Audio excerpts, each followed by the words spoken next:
इस महिला की कहानी जानकर आप दंग रह जाएंगे।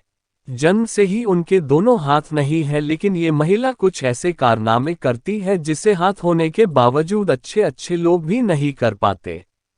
जेसिका कॉक्स बिना हाथों के जन्मी, लेकिन उन्होंने इसे अपनी कमजोरी बनाने के बजाय ताकत बनाई। आज वो एक मार्शल आर्ट एक्सपर्ट है। उन्होंने हवाई जहाज उड़ाने और गाड़ी चलाने में महारत हासिल की है।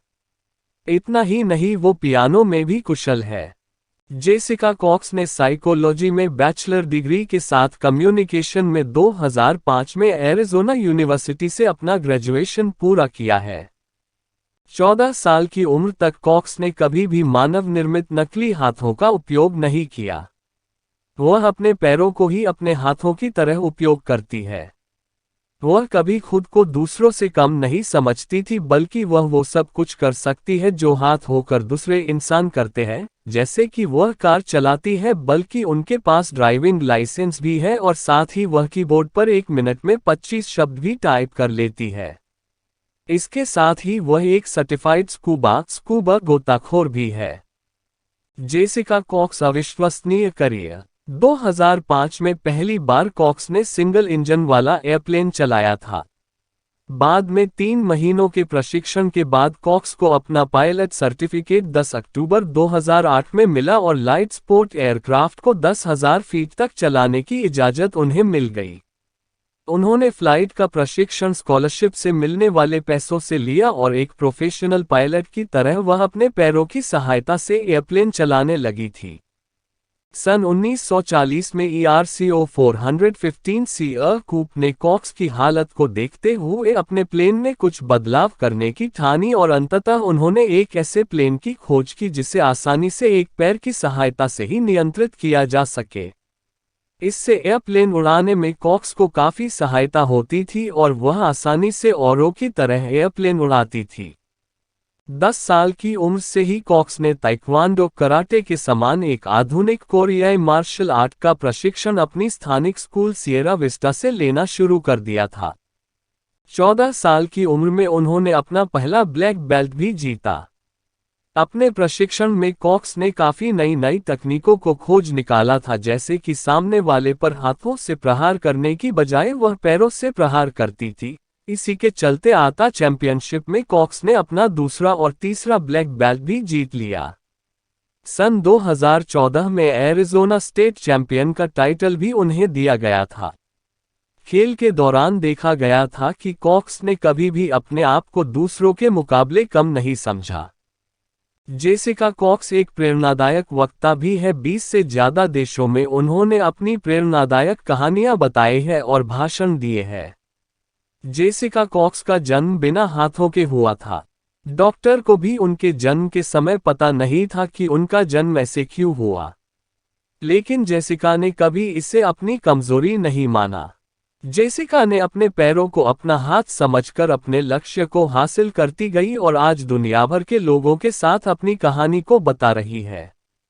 1983 में एरिज़ोना के सिएरा विस्टा में जन्मी जेसिका ने पैरों की सहायता से अपनी जिंदगी को जीना सीखा। जन्म के बाद उनके मन में काफी प्रश्न भी आए होंगे कि क्या वह दूसरे साधारण लोगों की तरह जिंदगी को जी पाएंगी।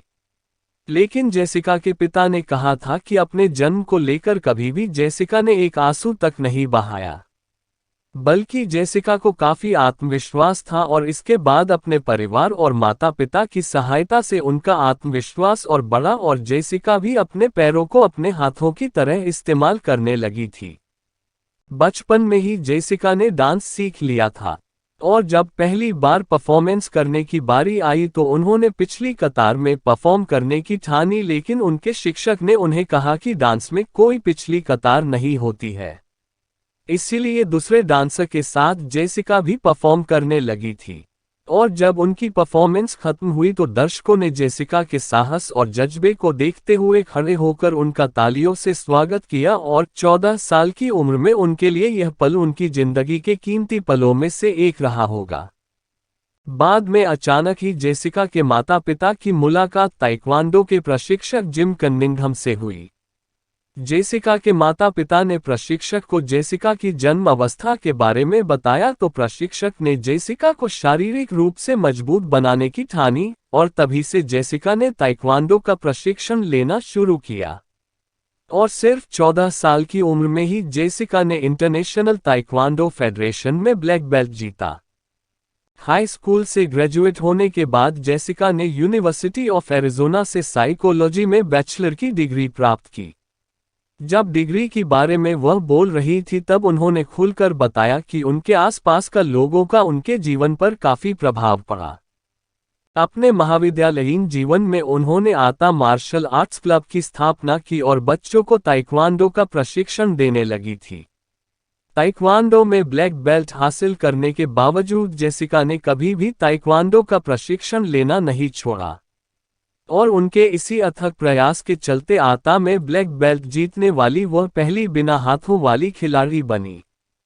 जेसिका कॉक्स को सबसे ज्यादा मशक्कत हवाई जहाज को कैसे उड़ाते हैं उसे सीखने में करनी पड़ी। इसके लिए उन्हें 3 राज्य, 4 एयरप्लेन और 2 फ्लाइट इंस्ट्रक्टर से होकर गुजरना पड़ा था और अंत में उनकी परिस्थिति को देखते हुए उनके लिए 1946 का 415C कूप एयरप्लेन सही साबित हुआ। और इसी के साथ सिर्फ अपने पैरों की सहायता से एयरप्लेन चलाने वाली वह दुनिया की पहली महिला बनी और उन्होंने गिनीज वर्ल्ड रिकॉर्ड भी बना लिया। आज जेसिका एक प्रेरणादायक वक्ता की भूमिका निभा रही है। अपनी कहानी को लोगों तक पहुंचाने के लिए वह दुनिया भर में अलग अलग देशों की यात्रा कर रही है और लोगों को अपने प्रेरणादायक भाषणों से प्रेरित कर रही है। बशीर ने क्या खूब कहा है, इन लाइंस में मंजिल तक पहुंचने का जो जुनून है वो साफ नजर आता है कि एक राही किसी पथ की कठिनाइयों व थकावट को नजरअंदाज करके बस अपनी मंजिल की तरफ बढ़ता चला जा रहा है। ये 100% सही है कि जिंदगी की कठिनाइयां कभी लक्ष्य की प्राप्ति में बाधक नहीं बनती, बल्कि अगर कुछ बाधक बनता है तो वो है आपका अपने लक्ष्य के प्रति अविश्वास और अपने लक्ष्य के प्रति जुनून की कमी। यदि आपके जीवन का उद्देश्य और लक्ष्य साफ है और उसे पाने के लिए आपके अंदर एक जुनून है तो फिर जिंदगी की हर शारीरिक और आर्थिक समस्या भी आपके लक्ष्य के सामने छोटी हो जाती है और आप हर उस तरह की सफलता को हासिल कर सकते हैं जिसे आप हासिल करना चाहते हैं। और यही प्रेरणा हमें जेसिका कॉक्स के जीवन से मिलती है।